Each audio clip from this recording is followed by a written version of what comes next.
All right, folks, so the lifetime reset is literally around the corner and it will eventually happen. However, the consumer spending ability and the confidence, the consumer confidence, that graph has never been more spread. Like, it is just unbelievable thinking that, we have the consumer ability to spend, we're hovering somewhere in the 2008, right? But our confidence in the market is through the roof. It's like the early 2000s, and it just doesn't make any sense. I just want to throw something else at this equation, right? Like making this image even wider a little bit, right?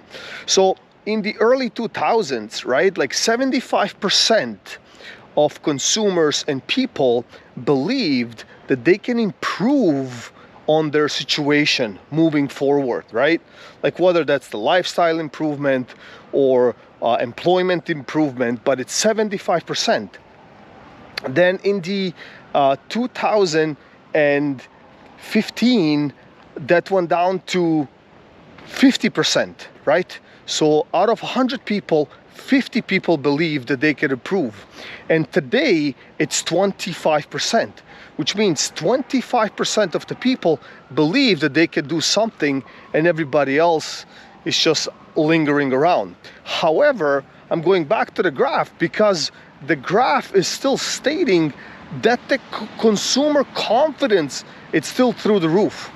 So the question is it out of fear or they're just clinging to that particular segment because they know if that drops or if that keeps dropping even more, that's it. Like everybody will go down and it will basically be bankruptcy, right? Like overall.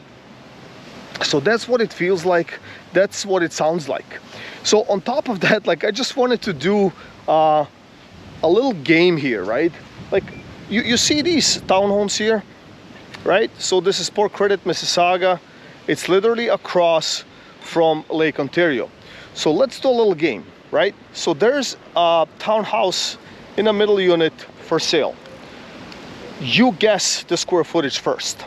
Is it from 1,000 to 1,500 square feet, from 2,000 to 2,500 square feet, or 3,000 to 3,500 square feet? All right, so if you guessed 3,000 to 3,500, you were correct. Okay, let's move on.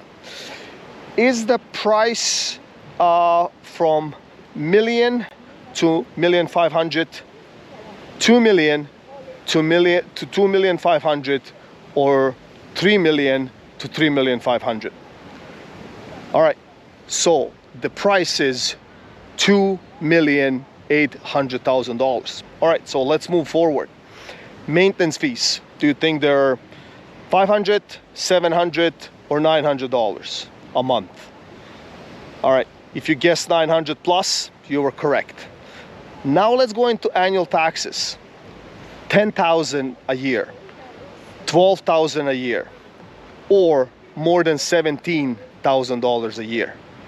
If you guessed more than $17,000 a year, you were correct. So let's summarize it.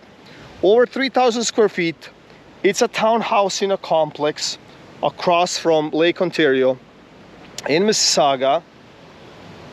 We're talking $2.8 million. We're talking 900 plus for maintenance fees, and we're talking $17,000 annual taxes. So if we summarize all of these segments, how much money does a household need to earn in order to afford this type of townhouse? Like, it is just insane. Like, you need over $20,000 with like a 20-30% down in order to just carry a home, a townhouse right here. All right, don't get me wrong. It is one of the most sought or AAA locations. I understand that, but still the price makes no sense whatsoever. So like now we are in the spiraling role where, the average home requires 11 times the income on average think about that for a second. 11 times. Like it's almost impossible for a family to kind of push this through, right? And then we're having all these immigrants and the immigration going through the roof, and our employment, like people are being laid off. So how is it all going to come together? Like that's the question, right? Like how does it make any sense, right? Because we are just creating more and more the can do's and the cannot do's. Like there's really no, like the middle class is completely evaporating. And we know in the past, whenever we had those situations, there was a catastrophic collapse, right? But what I don't understand is that confidence level, right? And it seems like that obviously the population, I would say, is literally sliced in half. Like you have these people that are saying, listen, nothing will happen, everything is okay. Like I don't know why everyone is panicking about the situation, and we're all doing fine, and people are exaggerating, and with the interest rates kind of feathering down, everything will be smooth moving on forward, right? And then there's the other segment of the population that kind of sees ahead of the time and kind of calculates that in order to sustain this, only one thing needs to happen in order to do that, is for everybody's income to literally triple or quadruple in order to sustain this particular situation, right? So this is where I'm kind of it's definitely mind-boggling, and I cannot decipher that, and I don't understand why this consumer confidence is so through the roof. And the only thing that comes to my mind is belief that it will happen, and trusting in the sources or resources, or I don't know, trusting the system, I guess.